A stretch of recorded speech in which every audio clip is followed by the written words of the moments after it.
on time, kind of, for once. Here are my July favorites. Okay, so this month I actually read this book by Rachel Hollis, and I really chanced upon this lady by accident. Actually, how did I chance upon her? Oh, okay, because I used the Storytel app, and I was trying to find an audiobook because I just finished one in the car and I was trying to find another one to listen to, and then this came up because I don't know, I guess I was recommended the book, and I was recommended this book called Girl, Wash Your Face. It's like, what sort of title is that? So then I was like, okay, and I put it on my shelf, and when I had nothing else to read, I clicked on it and I was like, oh, okay, so I started listening to her.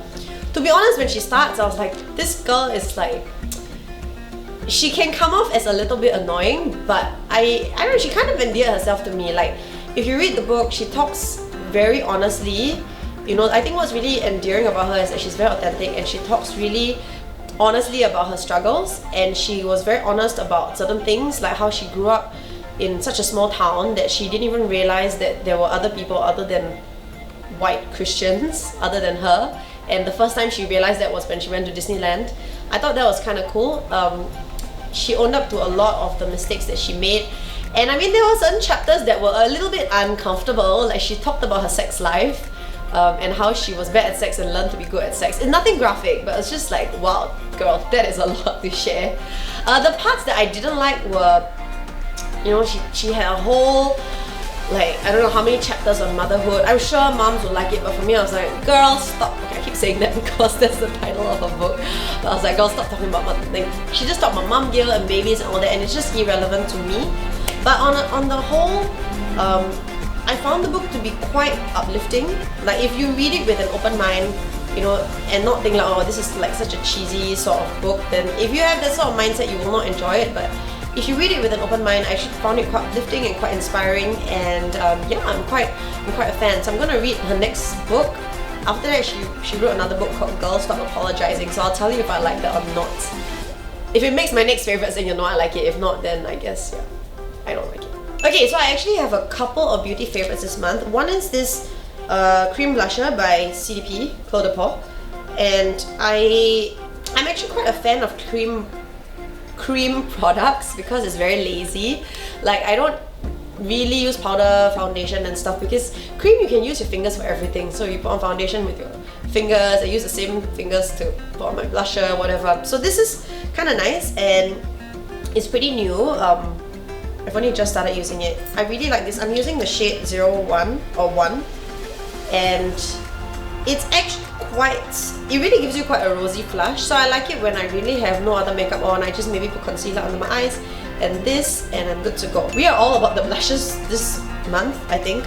This is another blusher that I like. It's by Pixi. It's called Pixi Glow Cake Pink Champagne Glow. Okay, I'm like really not great with makeup, as in I just use the same things every day, but I actually had to open this and use it because I broke my previous blusher. So they sent me this and it was quite timely. I wasn't quite sure what to do with it, because if you see, right, this part looks really like, I don't know, it looks like almost bronze, which seemed weird, and this side seems so light. But I asked a friend and she's like, use this as highlight and use this as blusher, but I'm so damn lazy, I just swirl in between these two and kind of put it in between this area. But I think it looks quite nice. Like, it gives my face literally a pixie glow, and it's in Pink Champagne Glow. I haven't figured out how to use this part though, so if you know how to use the darker part, please drop me a line below and let me know how to do that. Otherwise, yeah, the pink is really nice. For some reason, I also have 2 pairs of earrings this month as favorites. I'm going to talk about these first. These are from Pomelo Fashion, and I have gotten so many compliments on them when I wear them, because you can see, I don't know, for some reason they sit really nicely on me, like it's the right. Okay, I'm always very particular about proportion, and it's the right proportion for me somehow, because it sits just nice above my shoulder to kind of elongate everything, and it's big enough that it can be seen. It's also, if you see, right, it's made up of all these tiny pearls, so it's not like just one big pearl. So because of that, it looks kind of edgy, kind of girly, and I like these because if I leave them in my handbag and I forget to wear earrings, they kind of go with everything. So these are cool. The only drawback is that they're a little bit heavy, and my ears these days, the earlobes just, you know, they ache after a while. So I can only wear this for max maybe 4 hours, which is not bad. Enough to go for dinner or an event.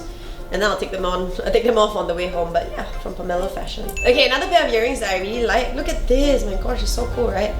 It's like a dream catcher but in earring form, and there's not much to not love about it. I mean, firstly, it's in red. My favorite shade of red too. Like, I like this sort of almost bordering on vermilion, kind of really bright red. It's red, and then there's blue, and there's white and green. There's like everything. These go with, to me, almost anything. If you're the kind who like doesn't mind mixing and matching, like I would even wear them with this, or wear them like with a plain white tank top. It kind of dresses up the look. You can wear them with like a hippie dress, and they're really light. So I got these from Cuba, off some street stall, and they were not expensive at all. They were like, I think, $2 US. Okay, another favorite was I went to Ballet Under the Stars.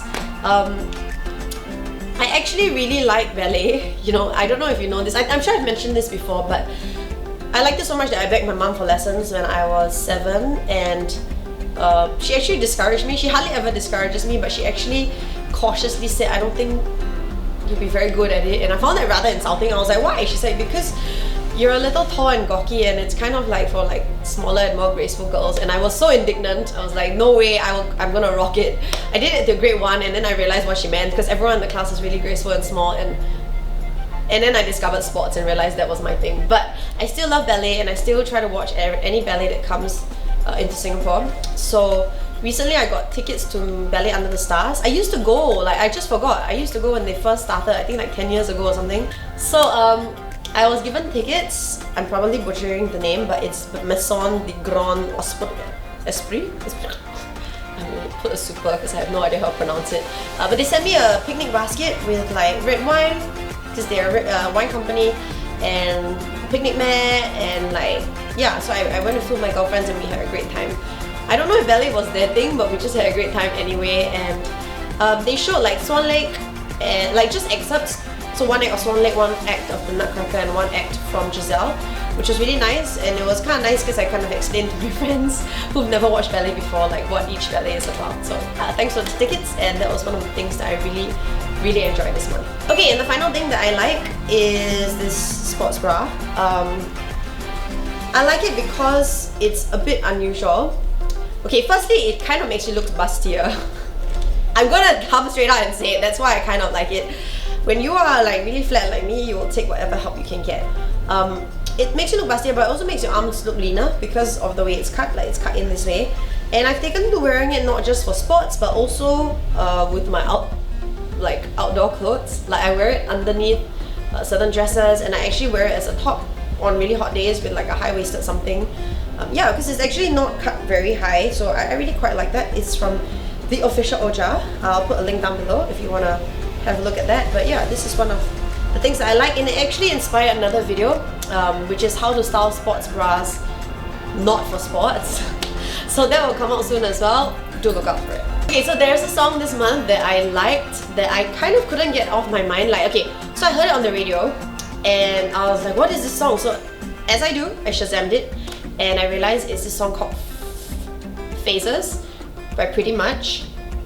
I'm a lyrics kind of person, so when I listen to a song, usually what will catch me is a good melody first, but then I'll listen to the lyrics, and if that is gold, then I usually end up liking the song. So this song, I like that it was pretty catchy, but then the lyrics, I actually feel like I want to send this song to anyone that I've ever gone out with, especially to my husband. I actually told him this. He thinks the song is lame, by the way. I don't know who Pretty Much is. They might be a boy band. Maybe that's why he thought they were lame. I should check that out. But it's like a poppy, happy kind of song, and he prefers rock. But it's basically about a guy writing to a girl who goes through all these phases. You know, like she goes through drunk phases and existential phases, and he's just waiting for her to be done.